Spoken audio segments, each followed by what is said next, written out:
when you were at that toss time and you asked Wankhede? Ladies and gentlemen, behave. What was like going on in your head that time? Supposed to be light-hearted, but And I know that today I have to behave myself. Do you think he'd get back the Indian team captaincy anytime soon? who knows? And I don't think it matters because So who sits for you right on top? I would rank Imran Khan. Who do you think can sit right at the top in the future? We have to be a little more precise. They put up clips and stuff like that. Do you watch any of these memes? I'm just not connected. What is one of the best advice that you've ever got? I think during my playing days, Well, so firstly, thank you so much for giving me this opportunity. Thank you so much for being here. And I know that today I have to behave myself because we never know when you'd say something, like that. So really happy that, we have one of the broadcasters, commentators, who's purely unfiltered and, not biased towards probably one team, but, straight up head on goes into broadcasting with, guns blazing. So with being like a cricketer, in your career, you've also been like a broadcaster. You're now an analyst as well. If you had to define the Sanjay Manjrekar in one word, what would you say? in one word, Hmm. Mm, honest. How would you define yourself? Sorry. Or how would you want to define yourself? Yeah, just a guy who thinks the best way forward and reaching any goal is a straight line. The more you sort of complicate it, more difficult it gets. So just keep it simple, no agenda. Right. That is me. I think I read that on your Instagram bio as well. No. Yeah, no agenda. No, only agenda. I mean, I have a bias towards excellence, and when I see that, I get very excited. Anything other than that, mediocrity is something that I don't get excited by, and I don't think mediocrity should have certain platforms. That is what I believe in. Makes sense. Makes sense. I think so. You've seen, cricket over the decades, I would say, and times have been changing now. In today's time, from sitting in the commentary box, watching, players play, watching a specific match, is there, you think one match that you would want to be part of in today's time? Something, maybe like an ICC Champions Trophy match that went by, or an ODI match, or a T20 game? I think the greatest game that I covered and we watched in Indian cricket would be the Eden Gardens comeback, by Lakshman and Dravid against Australia after being asked to follow on. I think that match was quite special, and if at all I wanted one match on my CV, that would be the one, I guess. Interesting. Very, very interesting. If we drop like a prime Sanjay Manjrekar in any of the IPL teams today, which IPL team is appealing to you and why? I think a team that is is a proper team, Right. where we don't have one or two iconic godlike figures and everything revolves around those figures. Right. Is not a cricket team that I would want to be a part of. And maybe in that regard, I would say Rajasthan Royals and Gujarat Titans, when they did well in a couple of seasons. Right. Right. And do you think like a CSK or an RCB or an MI isn't appealing because there are a lot of like the big guys there, or also you maybe favor yourself going to a smaller setup and then taking that to the championship? No, MI I like because it's not centered around one figure, Right. one player, and I've always liked MI. Correct. And it's a team that over the years I've always backed purely on merit. Only in the last couple of years, after the Jofra Archer, Ishan Kishan, auction Yeah. season, they just lost their way a little bit. Hopefully, they'll come back. Right, fair. So, because you mentioned Mumbai Indians, I also have to ask you, what was going through your mind when you were at that toss time and you asked Wankhede, please behave? I think that was really special at that time, considering the amount of hate that Hardik Pandya was getting, right? I think someone had to say it. But doing this at toss time, what was like going on in your head that time? I was hearing it before that as well when I got ready for the toss. Before that also I heard it. And generally, when he was walking around the ground, warm-ups, you could see that kind of chanting going on. And I said it actually, it was a little tongue-in-cheek and light-hearted, like you have people saying, behave, in sort of stand-up comedy shows or whatever. Yeah. It's a word that is used not to reprimand somebody, but because the camera wasn't really on me when I said it, all people heard was the tone and what was said. And they thought it was like a school teacher, telling Hmm. the students in the class to behave themselves. So it was more like behave, it was supposed to be light-hearted, but there are a lot of things these days that are out of your control. So it's fine. So did you plan it like before the toss that maybe towards the end I'd say that, or it just came out at that time? So it came because it just escalated the Yeah, whole, makes sense. vibe, yeah, against Hardik Pandya. And I know that the individual and people who were close to Hardik were okay with it. And I guess I've always felt that if not for the cricketers, Hmm. there would be no cricket fans, or Absolutely. there wouldn't be us commentators. Very, very So true. I do believe, and even administration. So I believe cricketers first, and that's where the respect has to come. And Absolutely. when I saw, how easily they were taking on somebody who's quite a special, cricketer with huge talent, I think there has to be some inherent respect. You wouldn't do that. I mean, the irony of this whole thing about, the chanting and slang, it's more like, also what Ravi Shastri got during his playing days towards the end, the hatred Right. in a group. But if there was one individual from that same group, if he came to Hardik Pandya at the airport and took a selfie with him, and Hardik said, of course, he'll be a convert. He'll think Hardik Pandya is God. He's great. So it's pretty frivolous that happens out there. Yeah, makes sense. Since we are on Hardik also, so just wanted to say, uh, do you think he'd get back the Indian team captaincy anytime soon?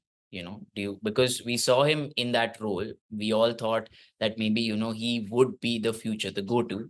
Suddenly, there was a turnaround. So do you think sometime in the future, see him getting back that, that role? Who knows? And I don't think it matters because it's going to be mostly white ball captaincy. Right, And test captaincy is the one that is coveted. It's the difficult one, and it is a real badge of honor. T20s and, one day cricket captaincy, if you look at how many Indian players have had that privilege or that job, it's not that special. So I mm, believe Hardik Pandya must just look to excel as a player mm, with the kind of talent that he has, remain fit, and right, continue the good work that he does. And captaincy, if it comes or doesn't come, really doesn't matter. I mean, when you look back at Tendulkar or Virat Kohli for that matter, we don't really look at them as former captains or, Tendulkar, the former captain, or Virat Kohli as well. mm, But there are some who are exceptional captains. And when you think about them, then you think captaincy and then all the other things follow, like a Dhoni or interesting. an Imran Khan. Yeah, so yeah, Don Bradman, the batter, Yeah. nobody knew how good a captain he was. So I think it's primarily your performance as an individual and the kind of winning impact that you make. So who sits for you right on top as a modern day captain from the times that you've been playing cricket, watching cricket, and now seeing the future of cricket as well? Would you rank right on top currently? I would rank Imran Khan from the days gone by. Hmm, And after that, Mahendra Singh Dhoni, hmm, as to what he was able to do as a captain. right. I thought he single-handedly raised the bar for the team and got even maybe an average team, sometimes inexperienced team, for example, in that 2007 T20 World Cup to go and win titles. And I think he was different when it came to performances on the big stage. He played a final just like he would have played one of the earlier league matches. I think the the moment and just that whole um, stage that you have for the big finals can get to a lot of players and definitely gets to a few captains as well. MS was different in that regard. Fair, fair. So just get going to segue into the broadcasting bit of it as well. Because you're a commentator, you're an analyst, you're expected to have a lot of opinions, right? People want to hear what you have to say. And do you feel sometimes there's an added pressure, that you always have to have an opinion about something as a No, broadcaster? actually, broadcasting, the approach has changed. Mm, Broadcasting flavor mm, has changed over the years. Earlier, it was a place where you sat and you watched the game, made observations, and you made general observations as well on the pitches, the selection, the management, everything. yeah, Slowly and steadily, that approach has changed. Now, most producers prefer you sort of enhance the viewing experience right. for the fans. So it's about action happening, and you are supposed to make it more interesting for the viewers. So I remember earlier there used to be a lot of opinions that would be shared Mm, during a live cricket match broadcast. That doesn't happen as much. So I've always been somebody who's been opinionated, and uh, but over the years, those opinions, whatever opinions that I've made, has not been so much about those being made in commentary. It's been on other platforms. fair. So just to get to that as well, if it was like the comments that you made on Jadeja, or like now recently, I think Mohammed Shami as well, right? I think sometimes Mm. players tend to take it personally. They don't normally see it that it's coming from an analyst. Sometimes they take it personally. When you look at comments coming after that, people going gaga over it, and Twitter going ablaze. What is your thought process at the back? What is your reaction? Sometimes do you need to react to these things, or you just let it be? I think there was a time, and it's been a while now, where I've stopped looking at reactions, Mm, because I used to earlier, and I would maybe try and give my point of view, where it doesn't work. I mean, people are just sort of we've lost control basically. So yeah, it's a bit like them liking somebody, and if you find faults in the person that they like, I mean, a player that they like it. And in India, it's not about a player that they like, it's about a player they obsess over or love, and they give that person a godlike status. It's like actually telling a believer, somebody who believes in God, that God doesn't exist. mm, So it can be very, very shattering for those people. I think Jadeja's was more about him misunderstanding mm, bits and pieces he thought was like Rachindi cricketer. I thought he misunderstood that term. And Shami, I've got no idea. yeah, Somebody told me that he reacted, but I have no idea what the right. reaction was. And that is how I keep it simple, as I said. Yeah. So because the new generation is all about memes and trends, and they put up clips and stuff like that. Do you watch any of these memes, and anything that you've seen maybe in the past, or you just don't want to pay attention to it? No, I do my job, and you'll be amazed how after that, I'm just not connected with cricket. Mm, Cricket is a job that I do, and all the time away from my job, I'm doing something else. So very often, 1 month or 2 months later, somebody would mention something to me, and I would have no clue that it's that actually happened. happening. Yeah, earlier, let's be honest, I used to get affected by it and try and sort of give my point of view and just make things better. But Mm, it's like a tsunami that comes in, and there's no way you can stop it. The best thing about um, these tsunamis and these kind of controversies or reactions, I mean, 48 hours later, they found something else to get upset about. So fair. that is the best part. Yeah, like what is gone is gone by. There's also the saying, so which I picked up from Formula One. They say, the higher you rise, the sharper the knives, right? Would you relate Yeah. with something like that? No, I don't think I've risen that high for people to sharpen their knives. It's just that people in India are passionate about cricket. Right. There's sycophancy as well. I mean, there's just not fan following. There are certain figures Yeah. that are given the status of God.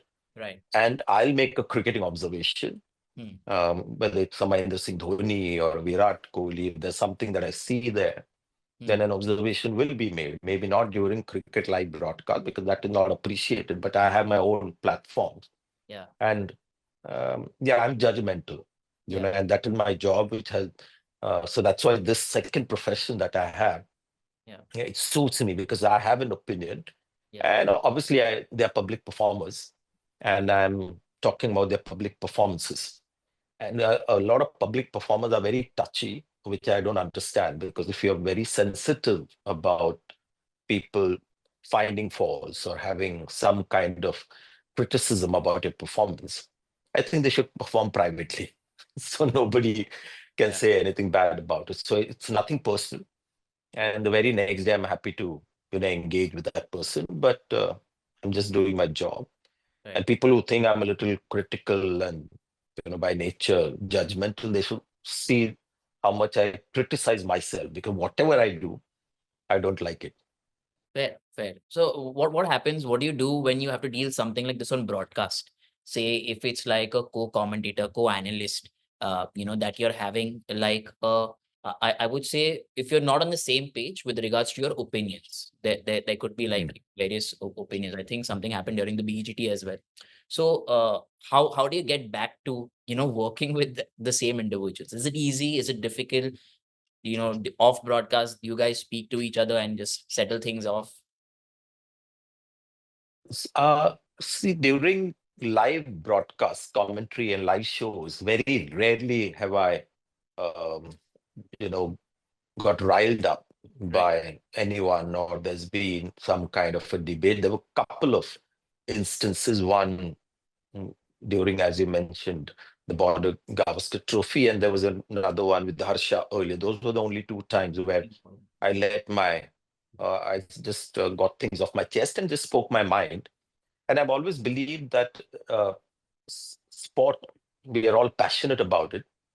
And if we are reacting instantly to something that's happening there, and if the passion run high and the passion takes over, and it's actually a manual that I got when I got into broadcasting, it's okay to let those passions come out. Mm. And the individual, with whom I've had that kind of debate or argument, Right. I'm just hoping that he's mature enough to see that as a disagreement on a cricketing matter. Right. And there could have been with Harsha, there was a thing about him being a non-cricketer, which was I was out of line there. But again, it's something that you get to. I think we Indians get a little sensitive about it, and working globally, I've realized with a lot of commentators that can have a disagreement, and the next moment Mm. they're fine. Okay. Okay.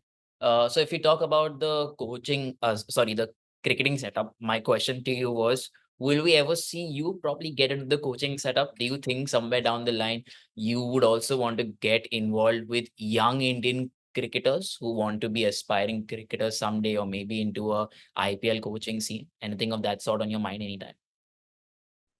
They say, never say never, but I don't think that is likely to happen. Maybe the time has gone as well. Mm. And, I retired very early at the age of 32. I was out of the game. Right. And then I found commentary as a profession. And in that time, it was late 90s, private channels and ESPN Star, TWI, Worldtel, all these people came into um, cricket television, and it was a very attractive option. And I remember a lot of ex-cricketers tried their hand at commentary, and when they couldn't quite crack the code, that's when they moved on to other options Mm. in the cricketing world as a former cricketer. So for many many years, this profession has ticked all the boxes for me, and I've enjoyed it. Only now the travel is something that I've just had enough of. So I rarely travel now outside Mumbai city. Fortunately, we have Geo Hotstar, Geo Star based in Mumbai, so can still be connected with the game, do commentary as well off tube, Yeah. but without having to travel through airports and security, and then live in hotels and eat bad food basically. Yeah. So yeah, so that is the only thing that has changed. So to answer your question, I don't see that happening, and maybe the time has passed. So I also want to ask you about Indian cricket, right? we speak normally about mentality monsters. Obviously, there is a Virat Kohli that is there.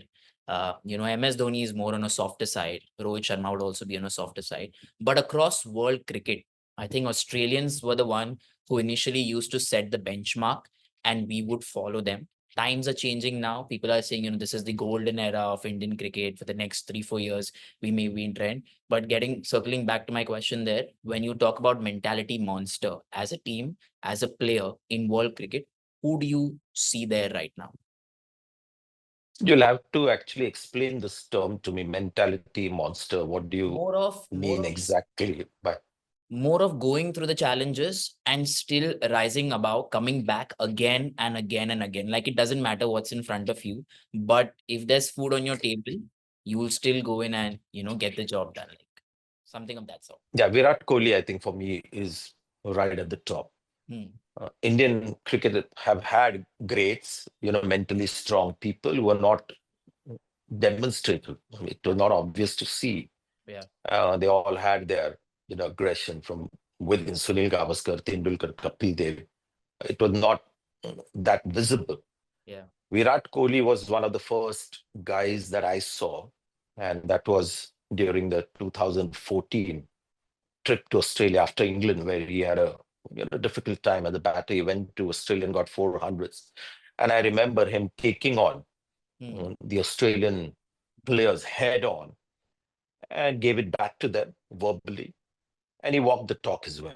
And I thought at that time, that was great because Indian cricket didn't quite have any, leading figure being like this.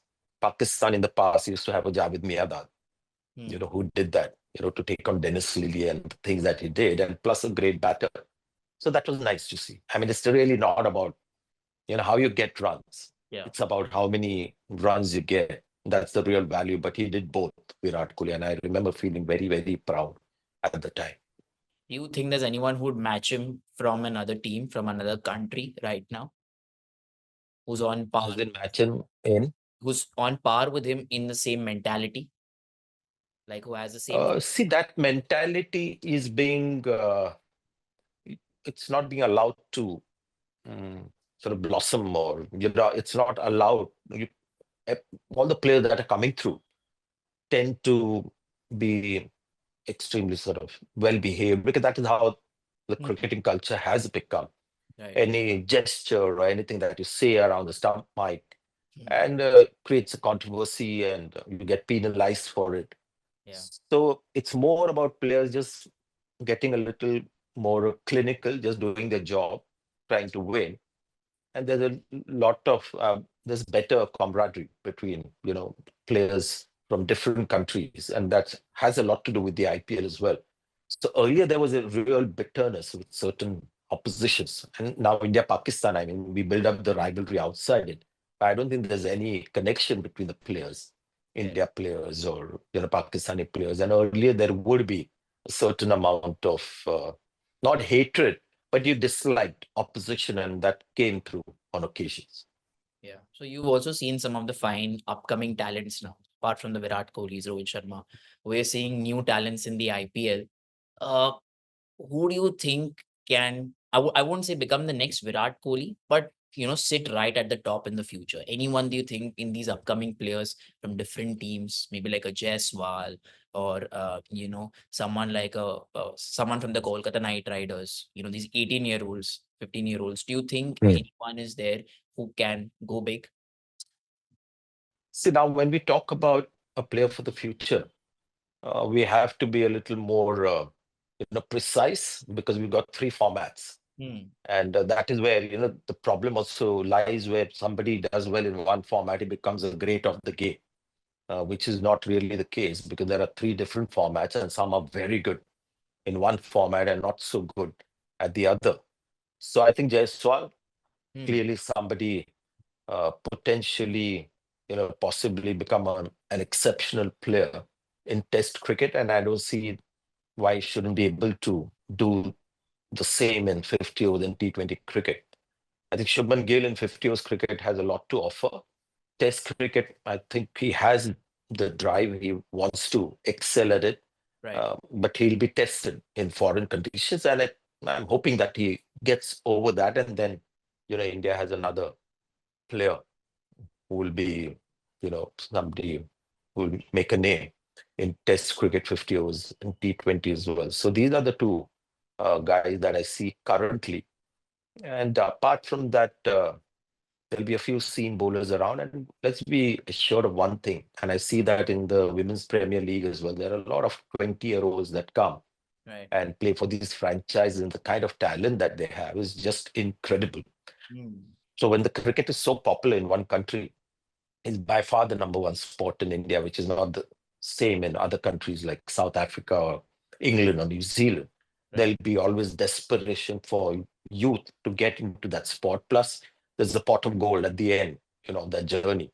Yeah. So you'll get some very special talent. It's happening in, women's cricket, Yeah. and continue to be there in Indian cricket as well. India will always have a steady supply of some high quality talent. So if there was a young boy who was watching you today, who maybe aspired to be a cricketer, broadcaster, whatever, uh, what do you think separates a good cricketer from a great cricketer? Uh, I think basic ability is very important. Hmm. If your ability, as in the physical ability of, the skills and the talent, batting skills or bowling skills, if that is very limited, there's only so much you can achieve.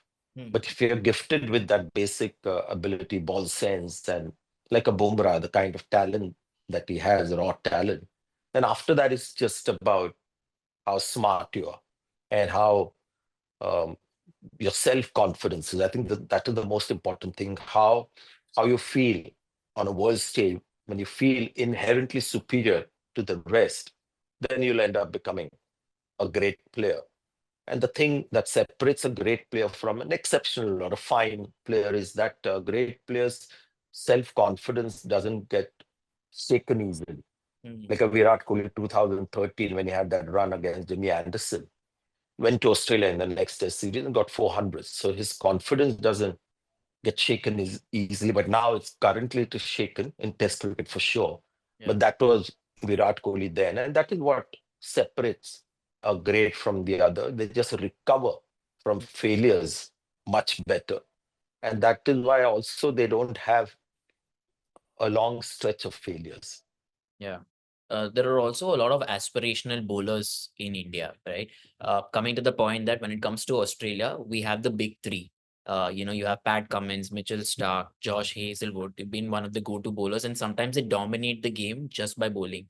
With India, maybe we're just looking at a Jasprit Bumrah right now. Yes, there are other bowlers also in the setup, but the go-to has always been Bumrah. Do you think in the future Indian cricket will be dominated by the bowlers, like frontlining more than the batsmen or the batters? I think it's already happening. The reason why Indian cricket is at the top in Test cricket and why they've reached two finals and almost made it this time as well. It's been one of the top two teams in Test cricket. And by playing cricket all over the world, see, everyone wants to host India. So India plays overseas cricket a lot more than any other Asian team. So their challenges are tougher than, say, Pakistan, who play a lot of cricket at home and within the subcontinent. Same for Sri Lanka. So India have stiffer challenges, and despite that, they end up, making it to Right. the top two. And the main reason for that are bowlers. If you look at all the important wins, many occasions, it's the bowlers who have got India back in the game. The T20 World Cup, the final was won by the bowlers.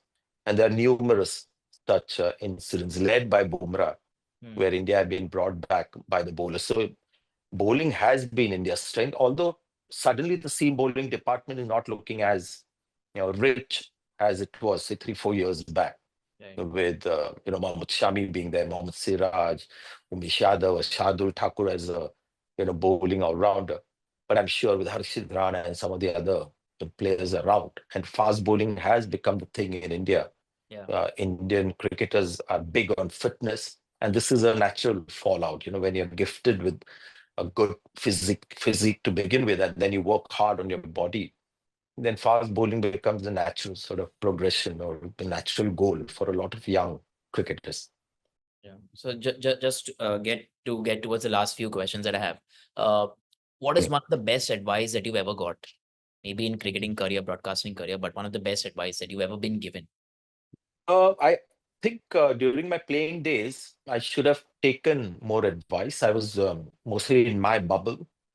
Hmm. And the best advice that should have been given to me should have been about don't dwell on your weaknesses or failures. It happens to everybody. Just get on with it. Don't overthink it, and just enjoy the game. That would have been great advice. And as a broadcaster, I think Ian Chappell has been my great mentor. He helped me a lot in my first few years, and it's about trying to articulate things in a way that your point is well made, Hmm. and it's not about trying to impress by language or trying to take over from Mhm. the action. And there is a tendency of a few commentators, when there is action happening there, Hmm. they want to sort of bask in that spotlight and get the attention back to themselves. He told me it's the players who are the stars, and I've never been under any illusion that people switch on the TV to listen to us. I don't think that is the case. So it's the player who's the star. And very early in my career, when there was a guy who got 100, and I was sort of waiting to react to that moment, and he just held my arm and he said, let it breathe for a while. The people are just watching. Shubman Gill get 100, and the ovation around it. There's no point in you trying to spoil that moment, because that is enough. His emotions, the crowd noise, and then later on you come in and try and sort of just compliment that moment. Fair, fair. Thank you so much, sir, for doing this. Really appreciate your time, your Thank you. presence, and Thank you, again, Stalin. your unfiltered views. And Yeah. I hope to see you soon. Thank you. Thank Thank you. you.